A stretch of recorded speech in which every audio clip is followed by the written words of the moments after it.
The purpose of this video is to help you get back into exercise without going backwards on the pain scale. So we're going to walk through some of the stuff that's going on in your body and some of the actions that you can take to ensure that you keep going in one direction and stay out of the treatment room.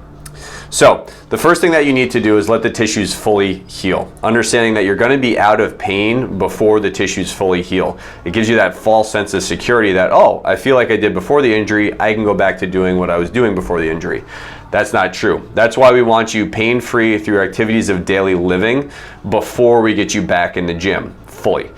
But there will be some things that you can do in the meantime that are low load on the back, such as some lunges, some push-ups, some pull-ups and dips that will just kind of keep you going through this phase, because I know your brain wants to start moving and we want to do that, but at the same time we don't want to get you hurting, right? So through your therapy, we should have addressed the causes, whether that's regaining range of motion, regaining strength, or redoing movement patterns in order to ensure that when you get back in there that your injured back is in the lowest load possible.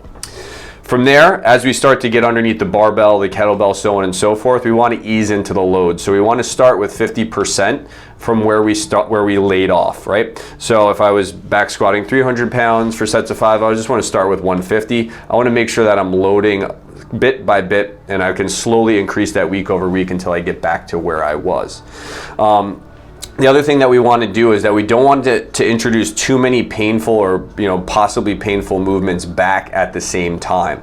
So we'll have made a list of the movements that typically bother you, plus these up here, pulling from the floor, kettlebell swings, flexion-based and extension-based activities that we want to start to slowly work in every 48 hours.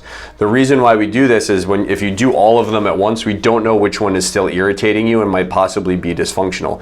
So when we start to layer these in one by one, we want to make sure that it doesn't hurt during, after, or the day after. If it does, we can start to put that into the rotation. However, if something fails in there, we want to know exactly what it is, and then that way we can start to address it, but that's only going to be done if we do this in a segmental way. Now, if we do this correctly, you're going to be back at full force in another 6 to 8 weeks, and this will be in the rear view mirror. Add on some maintenance care to ensure that you're hitting your ranges of motion, and you're going to be back to what you're doing in no time flat.